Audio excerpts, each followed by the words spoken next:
Hello friends, welcome to Shanu's recipe. இன்றைக்கி evening ஒரே snacks கிரேவிங்ஸாக இருக்குதுன்னு சொன்னதுக்கு அம்மா வீட்டில் இருந்த பொட்டேட்டோவும் ஆனியனும் வச்சு பஜ்ஜி செஞ்சு தரேன்னு சொன்னாங்க.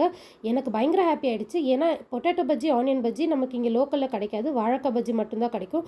இந்த பஜ்ஜி சாப்பிட்றதுக்கு நம்ம பீச்சுக்கு தான் போகணும். ஆனால் அம்மா வீட்டில் இருந்த பொருட்கள் வச்சே கடலை மாவு, கொஞ்சம் மஞ்சள் தூள், உப்பு, மிளகாத்தூள், அப்புறம் பெருங்காய பொடியெல்லாம் சேர்த்து பஜ்ஜி மாவு கன்சிஸ்டன்சிக்கு கலந்து வீட்லேயே பஜ்ஜி செஞ்சு கொடுத்தாங்க.